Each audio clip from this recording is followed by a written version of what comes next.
কোরআনুল কারীম আমাদেরকে দিয়েছেন তেলাওয়াত করার জন্য নয়, কোরআনুল কারীম আমাদেরকে দিয়েছেন এটি একটি রোড ম্যাপ, এটি একটি স্কিম, যাতে মানব জাতি উপকৃত হতে পারে, অন্ধকারের পথ থেকে আলোর পথে চলতে পারে। আল্লাহ এজন্যই কোরআনুল কারীম নাজিল করেছেন। আল্লাহ রাব্বুল আলামিন বলেন, কিতাবুন আনজালনাহু ইলাইকা লিতুখরিজান নাসা মিনাজ যুলুমাতি ইলান নূর।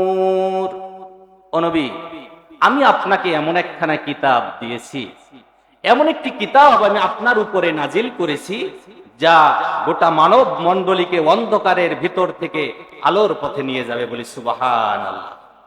তাহলে কোরআন যারা শিখবে, কোরআন যারা আমল করবে, কোরআন অনুযায়ী নিজের জীবন পরিচালনা করবে, ব্যক্তি জীবন, পারিবারিক জীবন, সামাজিক জীবন, অর্থনীতি, ধর্মনীতি, যুদ্ধনীতি, রাষ্ট্রনীতি, পররাষ্ট্রনীতি, বন্দিনীতি, যত নীতি মালা রয়েছে সমস্ত নীতিমালার মূল গ্রন্থ হচ্ছে কোরআনুল কারীম।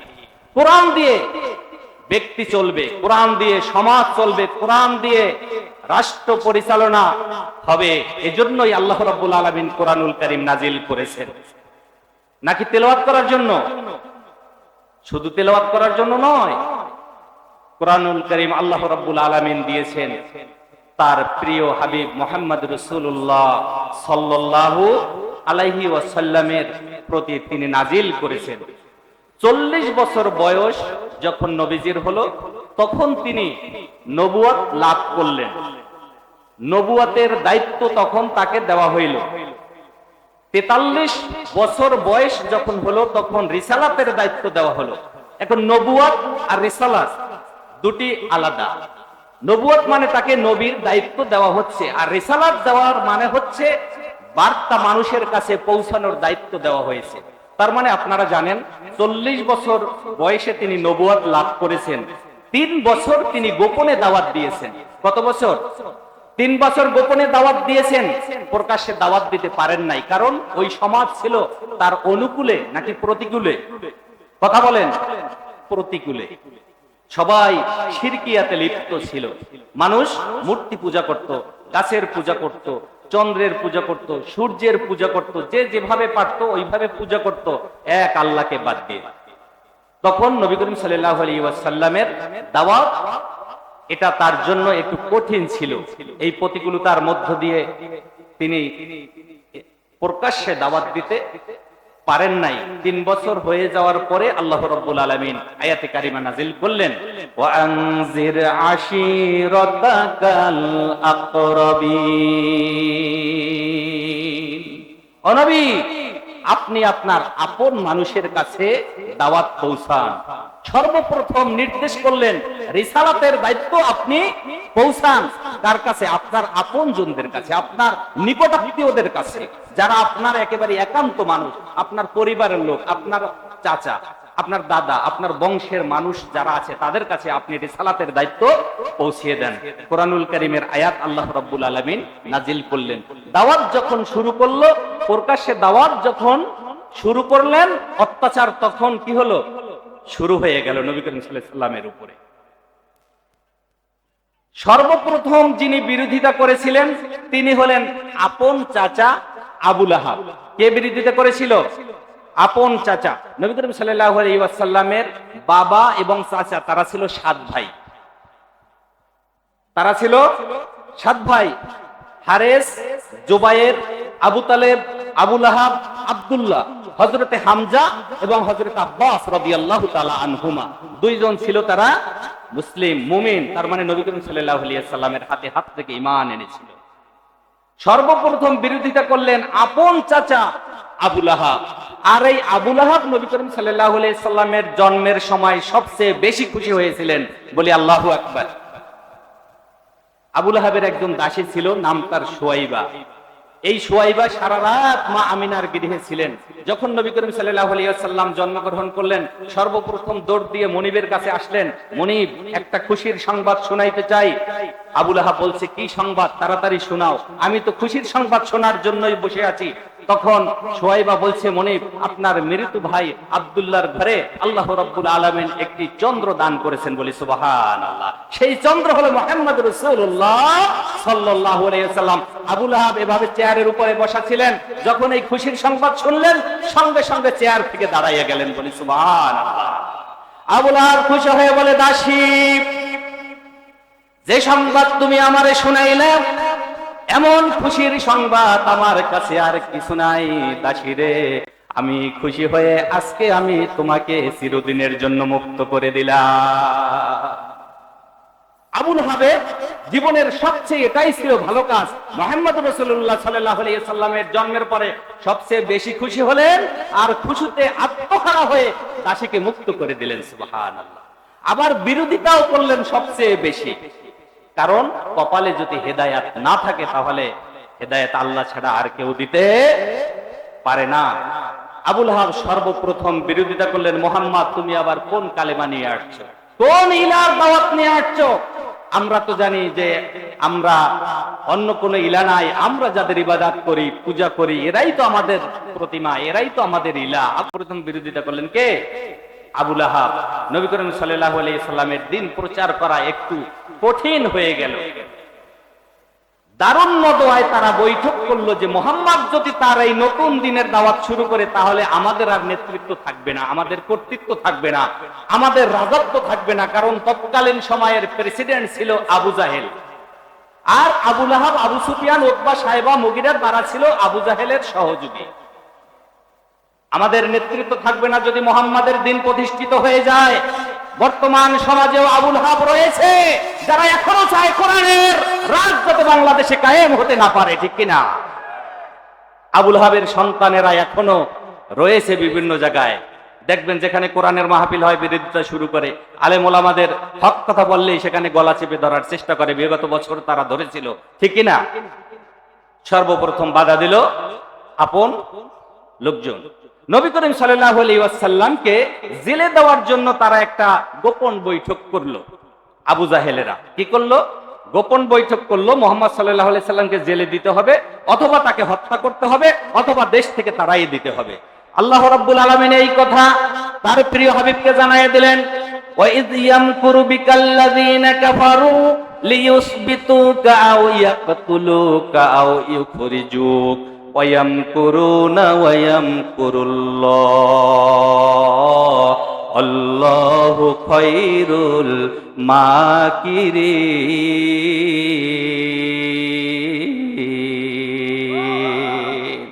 ও নবী, আবু জাহেলেরা চায় আপনাকে হত্যা করবে অথবা আপনাকে জেলের ভিতরে দিয়া দিবে, আর যদি তা না পারে তাহলে আপনাকে দেশ থেকে তাড়িয়ে দিবে। এই ষড়যন্ত্র ওরা করেছে, কিন্তু ওদের ষড়যন্ত্র, ওরা করলো ষড়যন্ত্র, আর আমি আল্লাহ রাব্বুল আলামিন কৌশল অবলম্বন করলাম। ওদের ষড়যন্ত্রের চেয়ে আমার কৌশলই হলো উত্তম কৌশল। জোরে বলি সুবহানাল্লাহ। আল্লাহ তার প্রিয় হাবিবকে জানাই দিলেন, শুরু হয়ে গেলে ষড়যন্ত্র, জেলের মধ্যে দিয়ে দিল। 3 বছর জেল খেটেছে। কয় বছর? 3 বছর। 44তম বছর থেকে শুরু করে 47 বছর পর্যন্ত 3 থেকে 3.5 বছর শিয়াবে আবু তালেবের মধ্যে বন্দী ছিল। মুহাম্মদ সাল্লাল্লাহু আলাইহি সাল্লামের সাথে আরো সঙ্গে ছিল আরো 52 জন, মোট 53 জন। কতজন? 53 জন। এর মধ্যে 2 জন ছিল শিশু, আর 3 জন ছিল নারী, আর মুহাম্মদ সাল্লাল্লাহু আলাইহি সাল্লাম নিজে একজন, বাকিরা তার সাহাবী। মোট কতজন? 53 জন। 47তম বছরে নবীজি আবার বের হলেন। শুরু হয়ে গেল কঠিন জীবন যাপন। 50তম বয়স যখন হলো, 50 বছর, তার মানে নবুয়তের 10ম বছর, তখন নবীজির নিজের স্ত্রী আমাদের মা খাদিজাতুল কুবরা রাদিয়াল্লাহু তাআলা আনহা তিনি ইন্তেকাল করেছেন। এরপরে চাচা আবু তালেব, যিনি সবচেয়ে বেশি প্রোটেক্ট দিয়েছেন, তিনিও ইন্তেকাল করেছেন। তাহলে এই যে 2 জন মারা গেল, যারা নবী করিম সাল্লাল্লাহু আলাইহি সাল্লামকে সবচেয়ে বেশি প্রোটেক্ট দিয়েছেন, কাছে ছিলেন, তারা 2 জন যাওয়ার পর নবীজি মানসিকভাবে ভেঙে পড়লেন। এইদিকে আবুল আহাব কি করলো? ষড়যন্ত্র করলো মুহাম্মদ সাল্লাল্লাহু আলাইহি সাল্লামের 2 মেয়ে আবুল আহাবের 2 ছেলের জন্য বিবাহ করিয়েছিলেন। আপনারা জানেন আবুল আহাবের 3 ছেলে, উতবা, মুতাআব এবং উতাইবা। এই উতবা এবং উতাইবা এই 2 ছেলের জন্য মুহাম্মদ সাল্লাল্লাহু আলাইহি সাল্লামের 2 মেয়ে রুকাইয়া এবং জাইনব দুইজনকে বিবাহ করাইছিলেন। যখন নবী করিম সাল্লাল্লাহু আলাইহি সাল্লামের দাওয়াত দিয়েছিলেন তখন আবুল আহাব ষড়যন্ত্র করেছিল, এই 2 মেয়েকে ঘরের মধ্যে উঠাইয়ে দিয়েছিল, বলি নাউজুবিল্লাহ। চতুর্দিক থেকে মন ভাঙা, ঘরের মধ্যে আরো 2 মেয়ে, হযরতে ফাতিমা এবং হযরতে কুলসুম। তাহলে ঘরে কয় মেয়ে? 4 মেয়ে। আবুল আহাব বলে, ভাতিজা এই দিনের দাওয়াত দেওয়া যাবে না। আর আল্লাহ রাব্বুল আলামিন কোরআনুল কারীমের আয়াত নাযিল করলেন, ইয়া আইয়ুহার রাসূল বাল্লিগ মা উনজিলা ইলাইকা মির রাব্বিক ওয়া ইল্লাম তাফআল ফামা বাল্লাগতা রিসালাতাহু আল্লাহু ইয়াসিমুকা মিনান নাস ইন্নাল্লাহা লা ইয়াহদিল কওমাল কাফিরিন। আল্লাহ রাব্বুল আলামিন আয়াতে কারিমা নাযিল করলেন, ও আমার হাবিব, ও আমার রাসূল, আপনার রবের পক্ষ থেকে আপনার উপরে যে ওহী দেওয়া হয়েছে, যে কোরআন নাযিল করা হয়েছে, আপনি এই কোরআনের দাওয়াত মানুষের কাছে পৌঁছান। ঘরে বসে থাকা যাবে না, কাফেরদের ভয় করা যাবে না, আমার কোরআনের দাওয়াত মানুষের কাছে পৌঁছাইতে হবে। আর যদি আপনি ঘরে বসে থাকেন তাহলে বোঝা যাবে আপনি নবুয়তের দায়িত্ব পালন করেন নাই, আপনি ফাঁকিবাজি করেছেন, আপনি রিসালাতের দায়িত্ব পালন করেন নাই। জোরে বলি আল্লাহু আকবার। বিষয়টি কি সহজ না কঠিন? জোরে বলেন, সহজ না কঠিন? কম কঠিন না বেশি কঠিন? বাহিরে পা দেওয়া যায় না, দাওয়াত দেওয়া যায় না, আর ঘরেও শুয়ে থাকা যায় না। আল্লাহ তাকে নির্দেশ করলেন। এবারে নবীজি তিনি চিন্তা করলেন, আমি তো শুধু মক্কার নবী নই, আমি তো তামাম পৃথিবীর নবী। হুজুর মনে মনে ভাবলেন, আমি তো শুধু মক্কার নবী নই, তাহলে আমি দাওয়াত দিতে যাব তায়েফে। কারণ তায়েফ হচ্ছে নবীজির নানার বাড়ি, মামার বাড়ি, ছোটবেলা থেকে যেখানে তিনি বড় হয়েছেন। আজ তারা সেখানে নেতৃত্ব দিচ্ছেন। হুজুর চিন্তা করলেন যে আমি যদি ওখানে দাওয়াত দিতে যাই তাহলে আমার দাওয়াত কবুল করবে। কিন্তু সেখানে যাওয়ার পরে নবীজি সবচেয়ে বেশি অত্যাচারিত হয়েছেন, বেশি নির্যাতিত হয়েছেন, রক্তাক্ত হয়েছেন। শরীরের প্রত্যেকটি লোমকূপের গোড়া থেকে হুজুরের রক্ত পড়েছে, জুতা মোবারক আটকে গিয়েছে। আপনারা এই ইতিহাস জানেন, অনেক বড় ইতিহাস। হুজুর সেখান থেকে বুক ভরা কষ্ট নিয়ে চলে আসলো কোথায়? মক্কায় আসলেন। এসে এখন চিন্তা করতেছেন আমি কি করব, বাহিরে তো দাওয়াত দেয়া যায় না, বাহিরে পা রাখা যায় না, এখন কি করব, খুব চিন্তা করতেছেন। রাত্রে ঘুমালেন ফুপু উম্মে হানির ঘরে। কার ঘরে? উম্মে হানির ঘরে তিনি ঘুমালেন, চিন্তা করতেছেন। তৎকালীন সময়ে, বর্তমান সময়ের এশার সময়, ওই সময়কে বলা হতো লাইলাতুল আতমা, এশার নামাজের সময়। কারণ তখন এশার নামাজ হয় নাই, নামাজ তো ফরজ হয়েছে মেরাজের সময়, তখন এশার নামাজ ছিল না। হুজুর নামাজ পড়তেন পূর্ববর্তী নবীদের উপরে যে ভাবে বিধান ছিল নামাজ পড়ার, ওই রকমের নামাজ পড়তেন, 4 রাকাত নামাজ। হুজুর নামাজ পড়ে উম্মে হানির ঘরে ঘুমালেন। আল্লাহ রাব্বুল আলামিন চিন্তা করলেন, আমার হাবিব বুক ভরা কষ্ট, মনে অনেক বড় কষ্ট, ঘরের ভিতরে তার স্ত্রী নাই, চাচা আবু তালেব নাই, আবার 4 মেয়ে, আপন বলতে কেউ নাই। আল্লাহ রাব্বুল আলামিন তখন তিনি জিব্রাইলকে পাঠাইলেন, ও জিব্রাইল, তুমি আমার বন্ধুকে আমার মেহমান করে নিয়ে আসো। আমার সৃষ্টি জগৎ, আমার জাবারুত, আমার মালাকুত, আমার আসমান জমিন, আমার জান্নাত জাহান্নাম, সিদরাতুল মুনতাহা, আমি যা কিছু সৃষ্টি করেছি আমার হাবিবকে দেখার জন্য তুমি নিয়ে আসো, যাতে আমার হাবিব সমস্ত দুঃখ কষ্ট ভুলে যেতে পারে। আয়াতে কারিমা নাযিল হয়ে গেল, সুবহানাল্লাযী আসরা বিআবদিহি লাইলাম মিনাল মাসজিদিল হারামি ইলাল মাসজিদিল আকসা। সে মহান পবিত্র সত্তা যিনি তার প্রিয় বান্দাকে ইসরা করিয়েছিলেন মসজিদে হারাম থেকে মসজিদে আকসা পর্যন্ত। ইসরা করিয়েছেন, এখানে 2টি ধাপ। একটি হচ্ছে ইসরা করা, তার মানে রাতের ভ্রমণ। রাতের ভ্রমণ করিয়েছিলেন মসজিদে হারাম থেকে মসজিদে আকসা পর্যন্ত। আর এরপরে উপরের যে অংশটা এটা হচ্ছে মেরাজ। এটা কি মেরাজ মানে হচ্ছে ঊর্ধ্ব গমন, তিনি ঊর্ধ্বে গমন করেছিলেন, এই জন্য এটা হচ্ছে মেরাজ। তো লি নুরিয়াহু, আল্লাহ যে কথাটা বললেন যে আমার সৃষ্টি জগৎ, আমার জাবারুত, আমার মালাকুত, আমার সব কিছু দেখানোর জন্য আমি আমার হাবিবকে আমার মেহমান করে আমি আরশে আজিমে নিয়ে আসছি। সুবহানাল্লাহ। তাহলে মেরাজ শুরু হয়েছিল কখন? লাইলাতুল আতমা, রাতের প্রথম অংশে, আর শেষ হয়েছিল সুবহ সাদেকের একটু আগে। আতাইতু বি ক্বাবলাতা আতাইতু বি মাক্কাতা ক্বাবলা সুবহ। হুজুর বললেন আমি ইসরা করিয়েছি বা আমি মেরাজ করেছি রাতের প্রথম অংশে, আর এটা শেষ হয়েছে সুবহ সাদেকের একটু আগে। জোরে বলি সুবহানাল্লাহ। আমাদের সমাজে কিছু কথা আছে অনেক আগের থেকে আমরা যেভাবে শুনে আসছি বিভিন্ন মসজিদে বিভিন্ন আলোচনার মধ্যে, যে হুজুর মেরাজ করছে, 1 সেকেন্ডের মধ্যে আবার চলে আসছে, এসে দেখে যে উজুর পানি এখনো গড়াচ্ছে, দরজার কড়া এখনো লড়তেছে, বিছানায় এখনো গরম আছে। দর্শক কয় সুবহানাল্লাহ, ঠিক কিনা? আসলে তা নয়। হুজুরের মেরাজ শুরু হয়েছিল রাতের প্রথম অংশে, আর তা শেষ হয়েছিল সুবহ সাদেকের একটু আগে। হুজুর মেরাজ থেকে আসলেন, হুজুর মেরাজ থেকে চলে আসলেন, অনেক লম্বা ঘটনা। মেরাজ থেকে আসার পরে হুজুর হাতিমে কাবার উপরে এভাবে বসা আছে। কোথায় বসলেন? হাতিমে কাবা। নবীজির শত্রু, আল্লাহর দুশমন আবু জাহেল ওই কাবার পাশ দিয়ে যাচ্ছেন। আবু জাহেল নবীজির আপন চাচা না এলাকার চাচা? কেমন চাচা বলেন তো? আবু জাহেল না, সরি, আপন চাচা না, এলাকার চাচা। আবু জাহেল হচ্ছে এলাকার চাচা। এই আবু জাহেল হচ্ছে নবীজির দুশমন। তিনি হেঁটে যাচ্ছে, এখন বলতেছে যে কি মোহাম্মদ তুমি তো নীরব হয়ে বসে আছো, প্রতিদিন তো আমাদের কত খবর দাও, জান্নাতের কথা শোনাও, জাহান্নামের কথা শোনাও, কত নতুন নতুন কথা শোনাও, আজকে কি কোনো খবর টবর আছে নাকি? এখন মোহাম্মদ সাল্লাল্লাহু আলাইহি সাল্লাম বলছে জি চাচা যান, আজকে আমার জীবনের সবচেয়ে বড় ঘটনা। এবার আবু জাহেল বলছে তাহলে কি? তাড়াতাড়ি বলো, তাড়াতাড়ি বলো, শোনার জন্য খুব কৌতূহল জাগলো। এবার বলতেছে চাচা যা, এই যে আমি প্রথম রাত্রে মসজিদে হারাম থেকে আমি মসজিদে আকসায় গেছি, সেখান থেকে আমি মহাশূন্য পাড়ি দিয়েছি, প্রথম আসমানে গেছি, দ্বিতীয় আসমানে গেছি, তৃতীয় আসমানে গেছি, চতুর্থ পঞ্চম ষষ্ঠ সপ্তম সিদরাতুল মুনতাহা, জান্নাত জাহান্নাম সব কিছু দেখে আবার ফজরের সময় আবার এখানে আমি হাজির হয়েছি। আবু জাহেল বলতেছে ভাতিজা আর থাক, তুমি গত রাত্রে মেরাজে গিয়েছো? জি চাচা। সকালবেলা আবার এখানে বসে আছো? জি চাচা।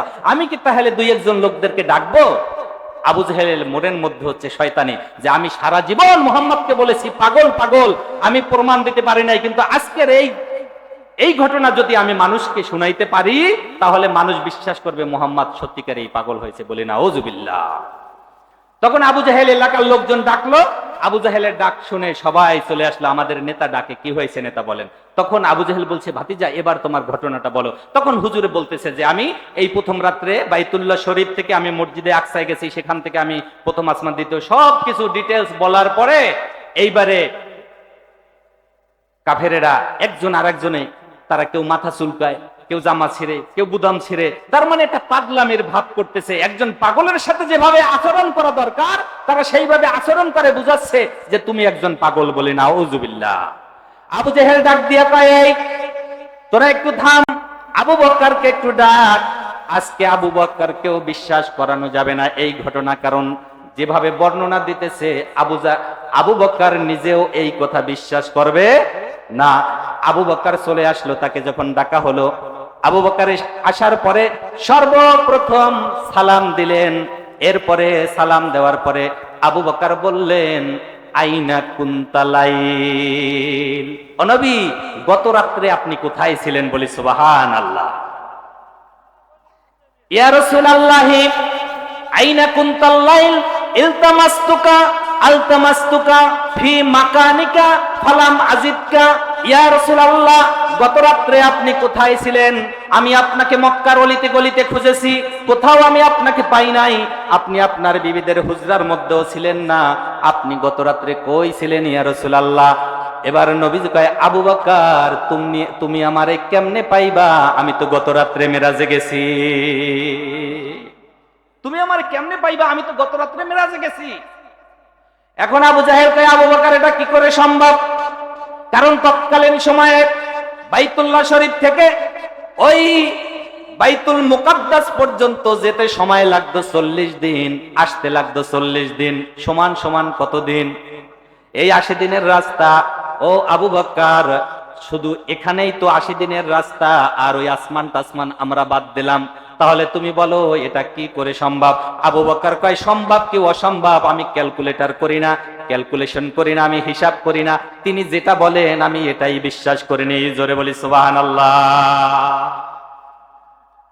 এখন তাদের মধ্যে একজন লোক ছিল, নাম তার মুতঈম ইবনে আদি। নাম কি? মুতঈম ইবনে আদি। নামটা মনে রাখবেন, খুব কিলিকবাজ। সমাজে দুই একজন থাকে যে খুব কিলিকবাজ, উপস্থিত বুদ্ধি, মানুষকে হেয় প্রতিপন্ন করার জন্য একেবারে উপস্থিত এমন কথা বলে যে মানুষকে একেবারে কুপকাত করে ফেলে। আছে না এরকম? আছে। তৎকালীন সময়ে একজন ছিল, নাম তার মুতঈম ইবনে আদি। এ বলে, এই তোমরা চিল্লাচিল্লি করো না, আমাকে একটু কথা বলতে দাও। এখন আবু জেহেল মনে মনে কয় যে মুতঈম ইবনে আদি এমন পেঁচ দিতে জানে যে মোহাম্মদকে এখনই কুপকাত করে ফেলবে। মুতঈম ইবনে আদি বলছে, ভাতিজা, বলছে, জি চাচা, তুমি গত রাত্রে মেরাজে গেছো? জি চাচা। মুতঈম ইবনে আদি বলছে, ভাতিজা, আমরাও তো বাইতুল মুকাদ্দাসে যাই, আমরাও তো ব্যবসা বাণিজ্য করি, তবে আমরা অনেক দিন আগে গেছি, কেউ গেছি 3 মাস আগে, কেউ গেছি 6 মাস আগে, কেউ গেছি অনেক আগে, আর তুমি তো মাত্র গত রাত্রে গেছো। তাহলে ভাতিজা বলো, বাইতুল মুকাদ্দাসের মসজিদের দরজা জানলা কয়টা? ও ভাতিজা, তুমি তো মাত্র গেছো, তাহলে একটু বলো বাইতুল মুকাদ্দাসের দরজা জানলা কয়টা? আচ্ছা আপনারা বলেন, প্রশ্ন কি সহজ না কঠিন? হুজুর কি দরজা জানালা গোনার জন্য গেছে? তিনি তো দরজা জানলা গোনার জন্য যায় নাই। তাহলে এই প্রশ্ন করা মানে তাকে আটকানোর প্রশ্ন, ঠিক না? ওর মাথার ভিতরে শয়তানি, ও মুহাম্মদ সাল্লাল্লাহু আলাইহি সাল্লামকে কুপকাত করবে, হেয় প্রতিপন্ন করবে, লাঞ্ছিত করবে, লাঞ্ছনা করবে, এভাবে তাদের মধ্যে শয়তানি। হুজুর এই হাদিসটি যখন বর্ণনা করলেন সাহাবা আজমাইনদের সামনে, তখন তিনি এই ঘটনা তিনি এভাবে বলতেছিলেন। হাদিসটি হযরত জাবের রাদিয়াল্লাহু তাআলা আনহু থেকে বর্ণিত। ও আন জাবের বিন আব্দুল্লাহ রাদিয়াল্লাহু তাআলা আন্নাহু সামিয়া রাসূলুল্লাহি সাল্লাল্লাহু আলাইহি ওয়াসাল্লাম ইয়াকুল লাম্মা কাযাবানি কুরাইশ কুমতু ফিল হিজ ফাজাল্লাল্লাহু লিবাইতাল মুকাদ্দাস ফাতাফিকতু উখবিরুহুম আন আয়াতিহি ওয়া আনা আনজুর ইলাইক। জোরে বলি আল্লাহু আকবার। হযরত জাবের রাদিয়াল্লাহু তাআলা আনহু থেকে বর্ণিত, তিনি বলেন, আমি নবী করিম সাল্লাল্লাহু আলাইহি সাল্লামের মুখ থেকে বলতে শুনেছি, তিনি বললেন, মক্কার কাফেররা যখন আমার মিরাজকে অস্বীকার করলো, তারা যখন আমাকে মিথ্যা প্রতিপন্ন করলো, আমাকে জিজ্ঞেস করলো বাইতুল মুকাদ্দাস সম্পর্কে, দরজা জানালা সম্পর্কে জানতে চায়, আমার তো এই প্রশ্নের উত্তর জানা ছিল না। আমি খুব চিন্তিত হয়ে পড়লাম, আমি চিন্তায় পড়ে গেলাম। আমি বাইতুল্লাহ শরীফের পাশে হাতিমে কাবার উপরে দাঁড়াইলাম। অতঃপর আমি দেখলাম আমার আল্লাহ রব্বুল আলামিন বাইতুল মুকাদ্দাসকে আমার 2 চোখের সামনে এভাবে তুলে ধরেছে। নারায়ে তাকবীর। কাফেরেরা এবার সবাই কি হয়ে গেল? তারা সারেন্ডার হয়ে গেল, মাথা নত হয়ে গেল, তারা হেরে গেল। আল্লাহ রাব্বুল আলামিন আমার নবীকে বিজয়ী দান করলেন, বলি সুবহানাল্লাহ। আল্লাহ রাব্বুল আলামিন বললেন, ওয়া রাফা'না লাকা যিকরাক। ও নবী, কাফেররা আপনাকে হেয় করতে চায়, মিথ্যা প্রতিপন্ন করতে চায়, আপনাকে ছোট করতে চায়, আপনার মর্যাদা খাটো করতে চায়, কিন্তু আমি আল্লাহ রাব্বুল আলামিন আপনার মর্যাদা, আপনার শান মান মর্যাদা আমি আকাশচুম্বী করেছি। জোরে বলি সুবহানাল্লাহ। সুতরাং পৃথিবীতে মুহাম্মদ সাল্লাল্লাহু আলাইহি ওয়াসাল্লামের মতন নেতা, আদর্শবান নেতা পৃথিবীতে আর কেউ আছে? নাই। তিনি হলেন সর্বশ্রেষ্ঠ মহামানব, তিনি হচ্ছেন আদর্শ মহামানব, যার মতন আল্লাহর পরে আর কোন ব্যক্তিত্ব এই পৃথিবীতে নাই। এই জন্য কাফেরেরা বলেছে, as a father, as a teacher, as a law giver, as a law maker, as a philosopher, as a reformer of the society মুহাম্মদুর রাসূলুল্লাহ সাল্লাল্লাহু আলাইহি ওয়াসাল্লাম। পিতা হিসাবে, স্বামী হিসাবে, শিক্ষক হিসাবে, সমাজ সংস্কারক হিসাবে, উত্তম রাজনৈতিক ব্যক্তিত্ব হিসাবে মুহাম্মদ সাল্লাল্লাহু আলাইহি ওয়াসাল্লামের মতো নেতা আকাশের নিচে জমিনের নিচে আর দ্বিতীয় নাই। বলি আল্লাহু আকবার। আল্লাহ রাব্বুল আলামিন আমাদেরকে আমাদের প্রিয় নবী হযরত মুহাম্মদ সাল্লাল্লাহু আলাইহি ওয়াসাল্লামের জীবন আদর্শ আমরা যাতে অনুকরণ করে আমাদের জীবন পরিচালনা করতে পারি, তার আদর্শ যেন আমাদের জীবনে আমরা ধারণ করতে পারি, সেই তৌফিক আল্লাহ রাব্বুল আলামিন আমাদেরকে দান করুন। আখির দাওয়ানা আনিল হামদুলিল্লাহি রাব্বিল আলামিন। আসসালামু আলাইকুম ওয়া রাহমাতুল্লাহি